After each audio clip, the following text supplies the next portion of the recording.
Hello, everybody. It is week 6, and we are continuing our discussion on epistemology, this time looking at empiricism.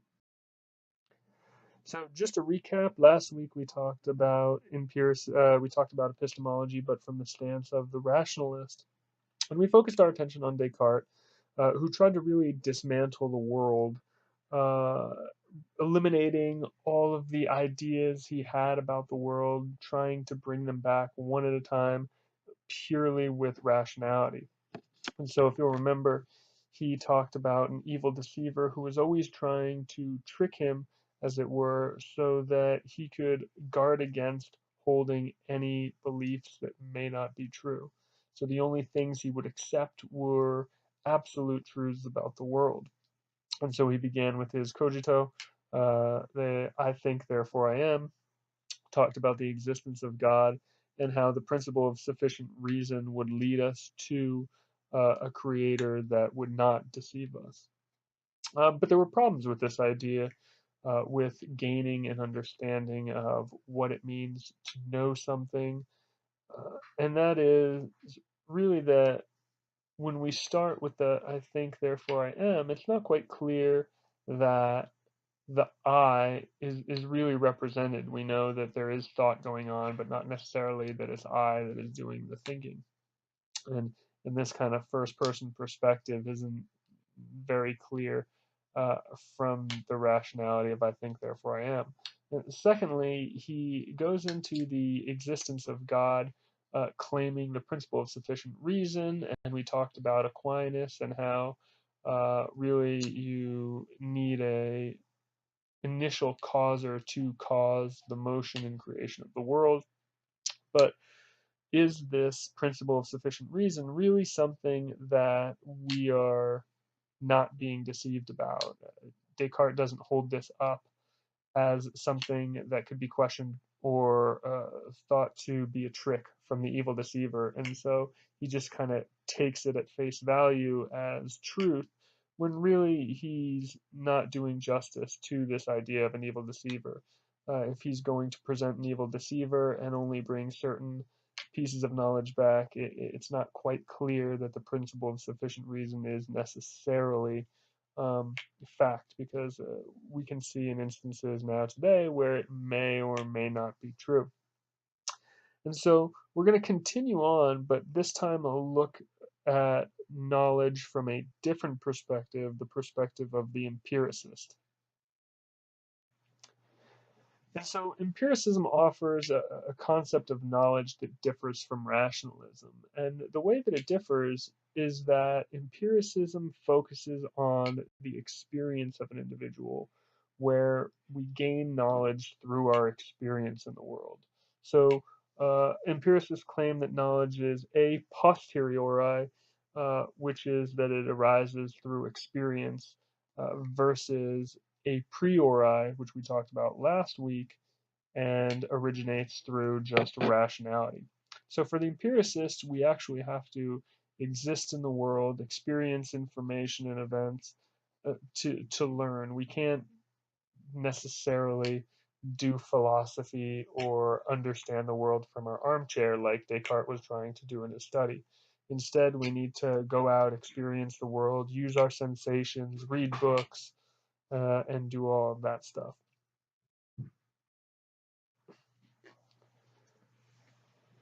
And so for empiricism, if knowledge originates in experience, then we need to ask ourselves the obvious of, is what we experience absolute certainty in terms of what exists and how the world is? Because obviously we experience the world and we experience things that are tricks of the mind and play on our sensations. We mentioned last week this idea that if you put a stick in water, the stick looks bent, even though we know that it is straight. And so when we're dealing with our experiences, how do we know with absolute certainty that we're not being tricked?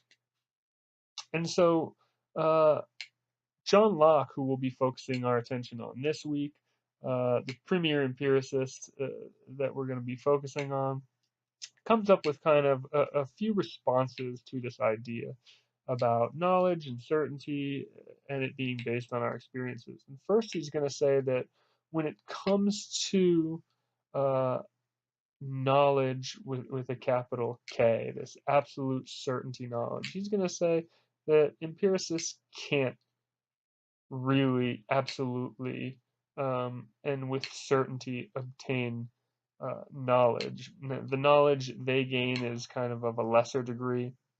And so for the empiricists, it seems as though we're already starting to set the bar a little lower in terms of what it takes for something to be considered knowledge. For the rationalist, knowledge was absolute, was certain. For the empiricist, not so much. And so we'll see as we go forward in this lecture that John Locke has a bit less to overcome than Descartes.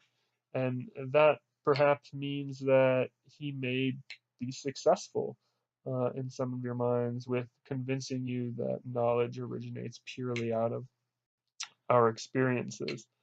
Um, and so the empiricist is while an empiricist is going to use his or her rationality and obtain some things rationally, even those things require um, first understanding how to use reason and how to um, experience things in the world, whether they're stories or information, experiences from others, and so forth. A little background on John Locke. He was a philosopher in the 1700s and was constantly attacking the kind of rationalist belief that reason alone could provide us with this sense of knowledge. Locke thought that reason alone couldn't do that, and that we obviously needed experience in the world to gain knowledge. And there's going to be three aspects worth considering when we're looking at Locke in this lecture. First is his theory of ideas and how it is that we acquire ideas through our experiences and through using our senses.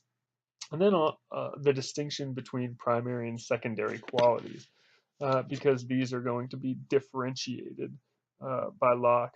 And then lastly, his account of how we can really know reality independent of our minds, because obviously, if we're experiencing the world through our sensations, then it's only really in our minds that we're gaining an understanding and knowledge base from this experience. But how is it that we really attach this understanding of our perception, what we see in our minds, with the actual thing that it is that we're experiencing? And so these three areas are going to be a main focus of this particular lecture. And so beginning with his theory of ideas, Locke's going to argue that we don't really have any innate ideas. There's nothing that we're born with. We're essentially born as a blank slate where everything that we learn is learned from our experience. And so when you're born, you watch your parents or television, you listen to your teachers and read stories, and from there you start to get an understanding of the world. You start to furnish your mind with all the different ideas of the world. And these ideas come in two basic forms, sensation and reflection. And these are the two ways in which we really start to understand the world. Beginning with sensation. Sensation is going to be that way in which we gain knowledge through our senses. So traditional senses of sight, sound, smell, touch, and taste. These things, these ways of experiencing the world are really going to give us our sense of an experience, but will create this bifurcation that Locke needs to deal with in terms of how we experience the world versus how the world is. And it's in this sensation aspect that we really start to see a development um, in our understanding of the world, moving from medieval time uh, to the more enlightened time period and scientific revolution. Think, for instance, of how we perceive things in terms of color, shape, pain, pleasure, warmth, and cold. But for something like color, particularly, it was once the case that we look at color and take that as a fact of the world. So, looking at an apple, for instance, you see a red apple, and we know that in the external world that apple is red, but we start to see a shift in our understanding of things like color. So instead, think of how you perceive a red apple and this apple being red, but now through the understanding that what color is essentially these wavelengths that just reflect off of the object. And so in the medieval era, we see the apple as being red and the object of the world is red, where now our perception of the apple is that it's red, but this isn't actually the innate characteristic of the apple. And so, uh, for Locke, sensation provides us with these ideas um, and these properties that we suggest that things have, but these ideas don't necessarily resemble the actual qualities of an object. And understanding this distinction is going to be an important part of the empiricist position and understanding why we can't set the bar as high as Descartes and the rationalists, because there's always going to be this kind of disconnect from what a thing actually has as a quality and what we can actually know about something versus what we just perceive about the thing. Now, our ability to gain an understanding and knowledge base from reflection is slightly different. And this is going to be more about how we gain knowledge through introspection, right? You look inside yourself by understanding experiences and seeing how you respond to outside stimuli. So it's not necessarily that there is some sensation that you experience. Instead, you experience a sensation and then you respond in a certain way, perhaps having emotions, perhaps becoming fearful or loving, gaining a sense of hope or doubt. And these become more abstract ideas that we gain, um, and we start to understand the world, um, unless through our senses, but by taking our senses and then reflecting and just looking in ourself to understand what's happening or to see what's happening.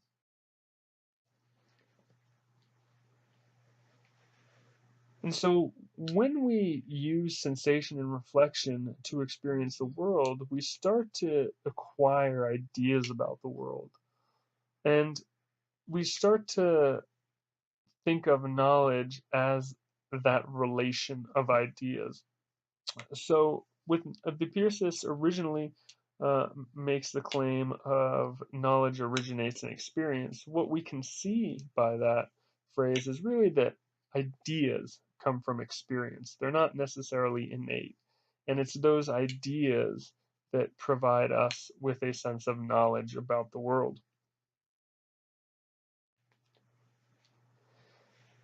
And some of these ideas are things that perhaps don't necessarily need empirical verification. This is where our rational argument and our ability to rationalize comes in. We can take these certain ideas that we have and really understand how they relate to other things.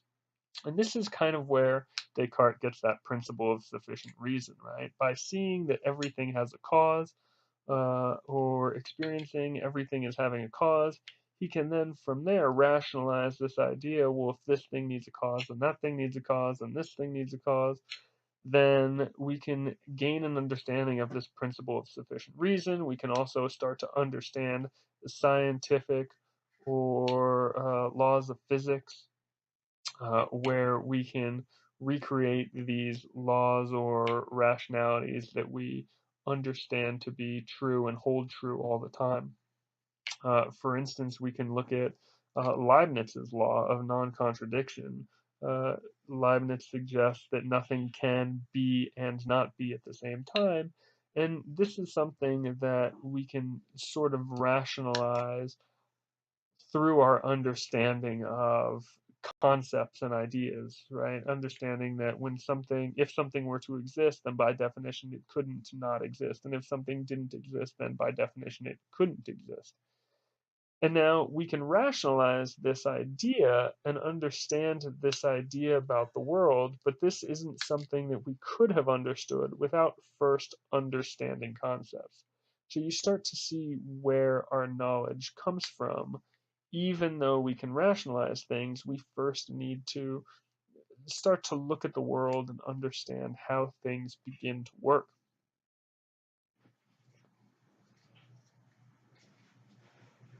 Now, for Locke, these ideas come in two primary forms. And get ready for lists in this lecture, because it seems as though Locke is the king of lists. He is just going to break everything down into categories.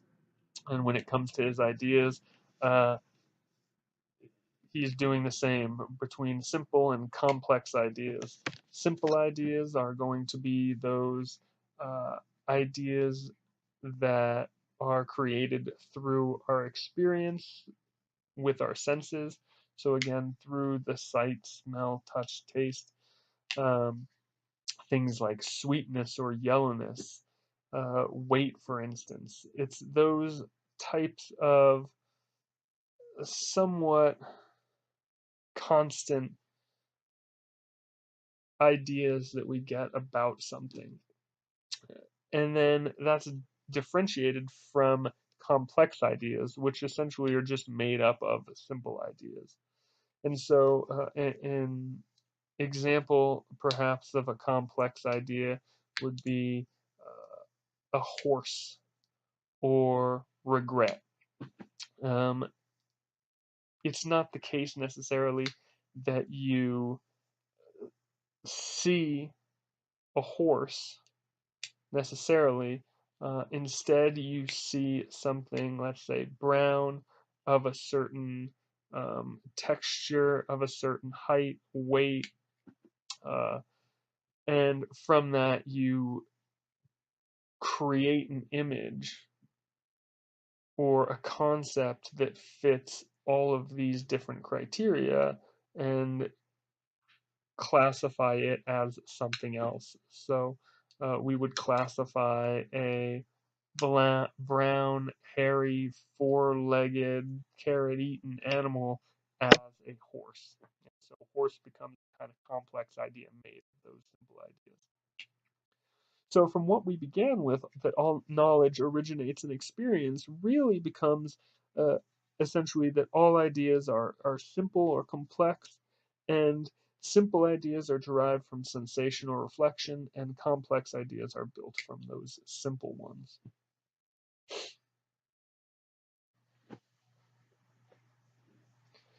And as we think of complex ideas, we can also understand them in terms of the ideas that can really be broken into parts, broken into its simpler ideas, and really combine them in ways in which we can classify things and understand things in a more complicated sense, not necessarily just in terms of color or size or weight.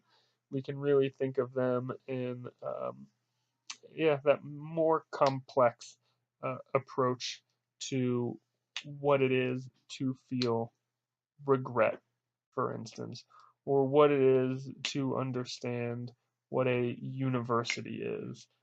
We couldn't necessarily say, oh, a university has this color or that color.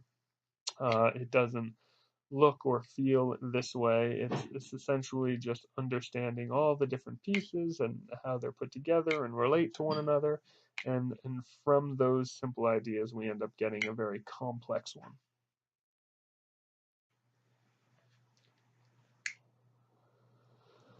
So again, we see that there's this problem, however, with this understanding that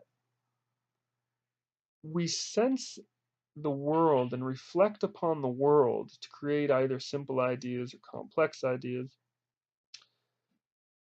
But are those ideas actually the reality of the physical objects, or are they merely our experience of the physical objects? So, for instance, is our experience different from what is reality?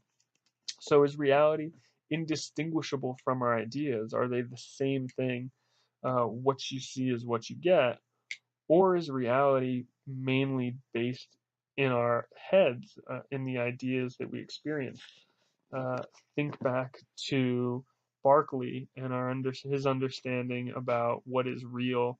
What is real is our ideas, and instead of having this material world, really all we can understand from the world is what we can experience through sensations and reflections, and combining these simple ideas into more complex ones, so that we start to learn about the world, but only what we experience about the world, not necessarily about actual objects and what those objects are. And so for Locke, objects obviously have to exist separately from how they're perceived, because remember, because he's not setting the bar as high as Descartes, he's not going to want to claim that the world is identical to how we perceive the world. Um, Knowledge then would be much less certain and probably wouldn't even count for knowledge at that point. And so he's going to want to say that the objects must exist separately than how they're perceived. And so if objects are broken up separately from how they're perceived, we then need to break this understanding up into different types of qualities. And Locke's going to use primary and secondary qualities to really understand the actual world from the world that is perceived. Primary qualities are going to be those things that can be measured, such as shape, size, weight. The objective qualities, the things that um, cannot be thought to be different, versus things like secondary qualities, which are things like colors and taste, very subjective qualities, things that we all experience slightly differently. So when we think about primary qualities,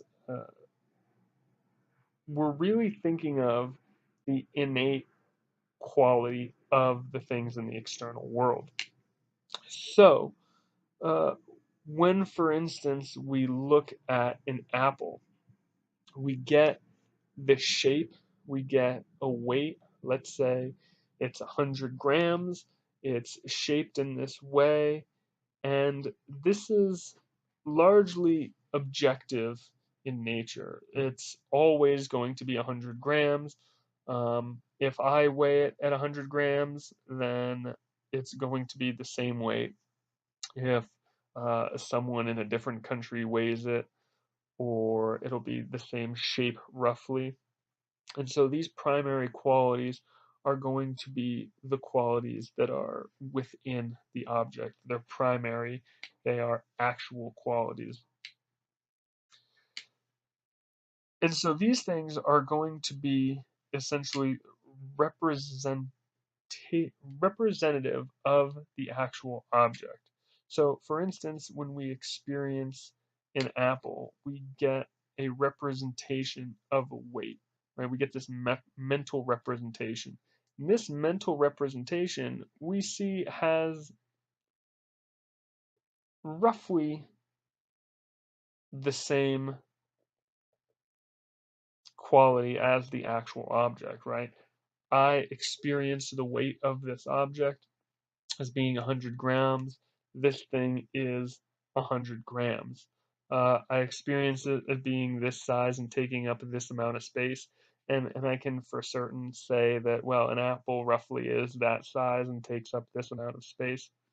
Again, it's not it's not open for debate, these primary qualities. They happen to be the representative qualities of what is actually part of the world. Distinguish this from the secondary qualities, the qualities that are based on the primary qualities, but appear to us through sensation. Now, take for instance the color of something. We know that color is not necessarily something that is objective in nature and is largely open to debate in terms of who's experiencing it, who's sensing it, and so forth. It's been known that women, for instance, have a better sense of the color spectrum than men.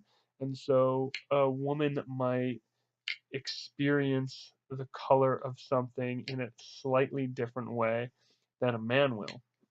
Now, if this is the case, then what the apple is representing to us may not be representative of how that apple actually is. Again, think about how we scientifically understand color to be. Right? So first off, we have a woman that may experience the color as something slightly different than a man, but even the color, for instance, is light waves that are being reflected off of the object and then being caught by our eye. Now, we're not experiencing these waves. We can't actually see the waves. Instead, we see this color coming off of the apple. And so this color isn't necessarily going to be part of the apple, but how we relate to the apple. And so these secondary qualities are the things that we can base on the perceiver, base on the subjective viewer, and so forth. Now, when we're thinking about how an object is being represented to us, we start to see these ideas of qualities represent the qualities of objects to the mind. And what that means is, once again, our ideas about an object are simply what is represented to us from the object. And so it's really the mind gaining an understanding of the qualities through sensation, uh, through these simple ideas of then reflection, perhaps, or combining simple ideas. We're not really directly aware of the actual object. Instead, all we're directly aware of is the ideas that are perceived by the perceiver of the qualities of the object. And so we, as a perceiver, are we're what's the word I'm looking for? We are removed from what the object actually is. So when we see something, we're not actually seeing the object necessarily for what it is. We're seeing an idea of the object as it's perceived by us. So our awareness of objects in the world are really indirect. They're not directly relatable to those objects in themselves. And so for Locke, that means that our knowledge is of three kinds, really. We have the knowledge, or we gain the knowledge through reflection, through being intuitive. We gain it demonstratively through reason, and then we gain knowledge through the sensation. And so we'll touch on each of these three kinds of knowledge for Locke. So intuitive knowledge is going to be that knowledge, that experience of knowledge that we get through the type of reflection of our own thought. We understand ourselves. This is where Descartes gets his cogito, I think, therefore I am. I'm as directly aware of the thinker as I am of the thought, right? Reflecting back in on oneself.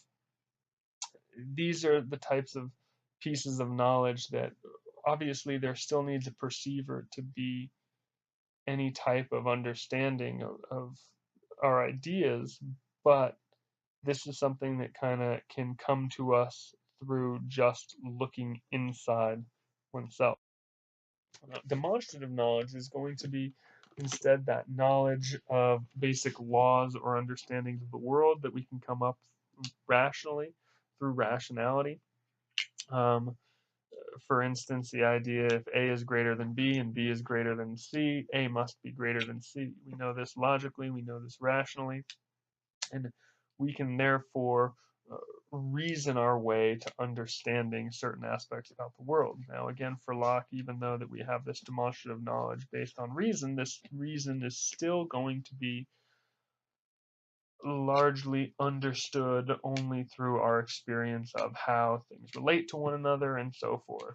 It's how Descartes got to his understanding of God in last week's reading, and it's how we learn other types of scientific laws. Lastly is sensitive knowledge, and this is going to be that knowledge that we gain through experience. This is going to be how we know the existence of the material world, for instance, which has been the large part of this discussion already. That we understand the material world through our ideas of sensation and reflection, by ideas, by understanding the secondary and primary qualities of a thing that create simple, um, simple ideas and things that we can form into complex ideas. Now, the problem with Locke's understanding of knowledge, especially when it comes to sensitive knowledge about the material world and our understanding of ideas, as expressed in the beginning of the lecture, is that essentially a skeptic is going to argue that what we actually know about the world uh, isn't actually true, and instead we're just perceiving aspects of the world. We understand our ideas, but these ideas don't necessarily match up to the real world. Um, so when we're looking at primary and secondary qualities, we see that we're indirectly perceiving an object. The skeptic may say, well, if you're indirectly perceiving the object, how does one actually then know anything about the object if all you're really perceiving are these qualities that are based on your sensation that aren't actually within the object? And Locke has essentially a threefold response to this. He's going to explain different degrees of knowledge and an involuntary defense um, through how we're sensing information, and then really just pragmatically defending his assumptions uh, through a type of pragmatic defense. And we'll look at each one of these in turn. So beginning with the degrees of knowledge, when we think about the material world, again, we're not holding the bar as high as Descartes. We are understanding that our knowledge is limited in a sense, and that when it comes to knowing, it may be the case that we just can't ever know directly about the material world. All we can be thought, or all that we can really ask, is to just know whether or not what the world is. Like, for instance, all I can really all I can really be asked to know is how the world works around me. I know how bridges are built. I know how mirrors work. I know how airplanes can fly. I know these things about the world. Whether or not they're indicative of how the world actually is, it doesn't really matter. For me, this stuff counts as knowledge, even if it isn't actually knowledge. If we were to be looking at, let's say, the world of the Matrix, for instance, and I'm in the Matrix, so I'm living my life in the Matrix. Me knowing how to get by, how to do things within the Matrix, that is knowledge, and it's to a lesser degree. I don't need to necessarily know what it's like to be outside of the Matrix, in the actual world for the Matrix. Instead, just being part of the Matrix and knowing how to get by and what it is to go about my day, or know what a hat is, or know what um, a dolphin looks like, right? These are things that are knowledge to me. And so, while this seems perhaps a little bit more intuitive uh, as an understanding of knowledge, it doesn't really actually get us to what is true or what is real. It just kind of, I don't know, it just kind of gets out of the problem by saying, oh, yeah, it's too hard to understand the world to that level. Let's just understand it to this lesser degree and cut our losses. Locke also provides the involuntary defense of our understanding of knowledge and how we can really understand the material world, uh, by the idea that some ideas impress themselves on us, so that essentially we're passive participants in understanding the world. And so when it comes to the case that when I look at an apple, for instance, because I can't choose perhaps what color the apple is, uh, in essence, that apple um, impresses its color on me, right? Because I'm a blank slate, I'm really a passive participant in how I acquire certain aspects, or certain ideas, particularly those primary qualities of objects. And so, if I'm a passive participant, then there must be something outside of us that actually causes them to impress this idea. So there's something within an apple that must exist to impress this idea on me of color or weight or size. And because that's the case, I can understand that there is this connection between the external world and the world in which I perceive. This, however, is probably not going to be the best defense against the skeptic, because the skeptic may still come back with a comment of, well, how do you know necessarily that something matches up to your idea of the external world? So even though this idea is impressed upon me by the apple, and I know that there's an actual object out there doing the work, how is it that I know necessarily that my perception of that apple accurately matches the objective nature of that apple? Lastly is the pragmatic defense. And the pragmatic defense for Locke, it essentially is probably one of the better defenses, and that's going to be essentially that even a skeptic who would suggest that we don't know anything about the external world isn't going to pragmatically act as though we don't understand anything about the world. So, for instance, go back to the image you have of Descartes rationalizing about the world in his study. He has a big, old school kind of chair, a fire on one wall, a fire in a fireplace, right? Maybe a couple bookshelves with books around him.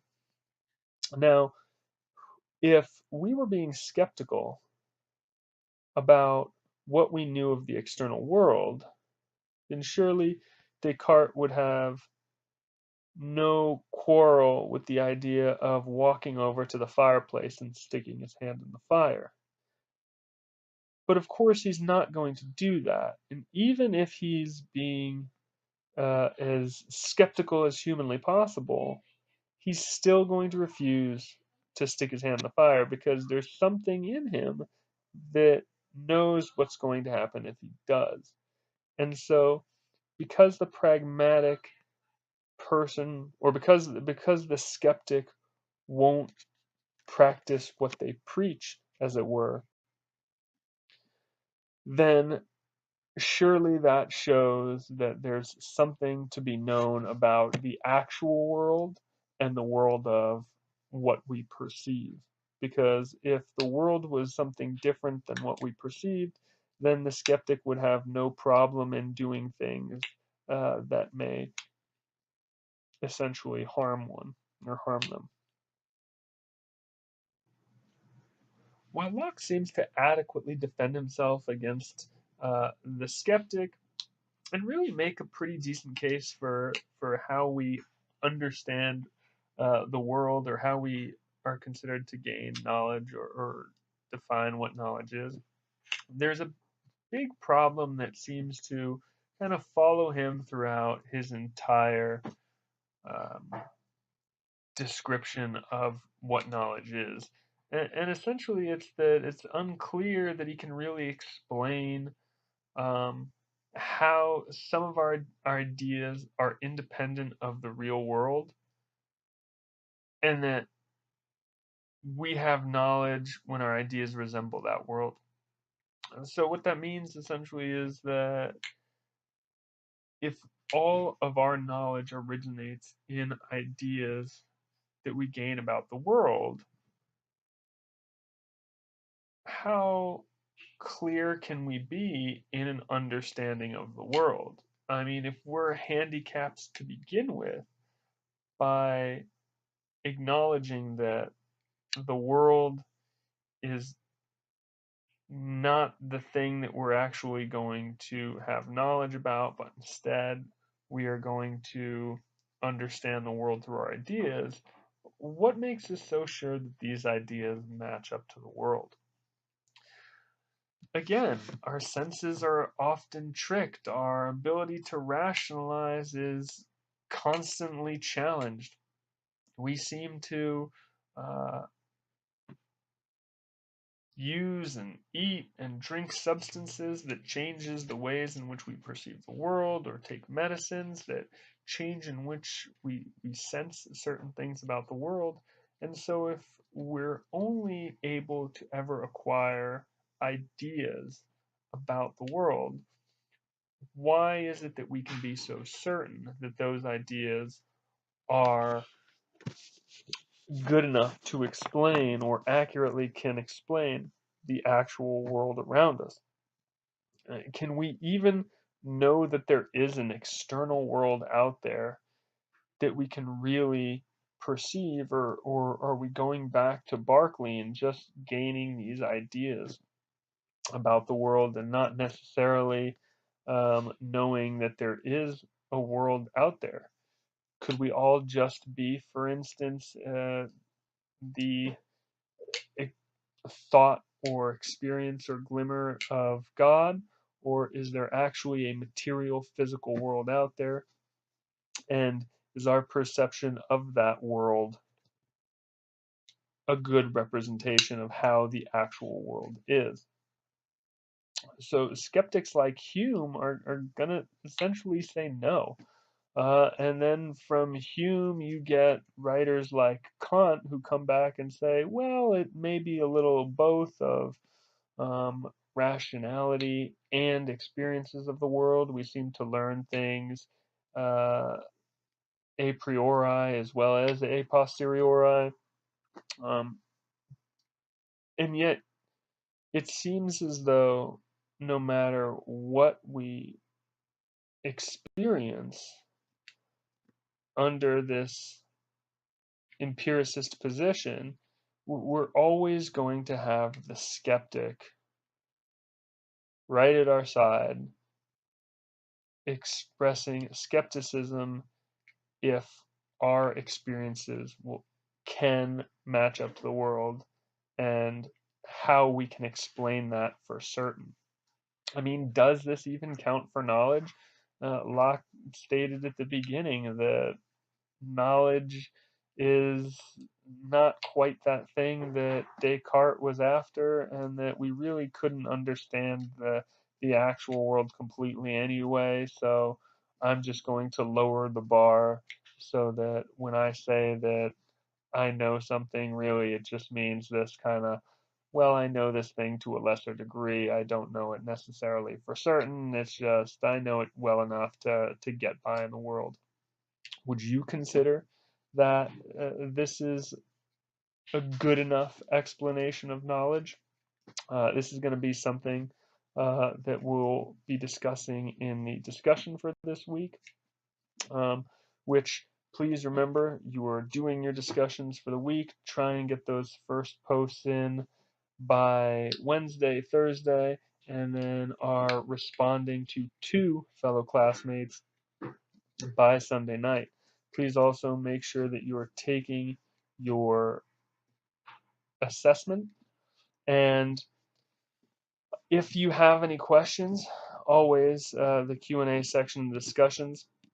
I've finally set up a time. I've posted it already in the announcements on Monday. So if you're listening to this on Monday morning or Monday midday, I will be having office hours, a Zoom chat going on Monday at 4 p.m. So from 4 to 5 p.m. Pacific Standard Time. I'll send out the address, or I've sent out the address in the announcements. So if you'd like to chat in person, I'll just have my computer up. If you want to pop in, pop out, you don't have to. It's not mandatory. It's more of a office hours type thing. So feel free. I'm going to start doing that on Monday from 4 to 5 p.m.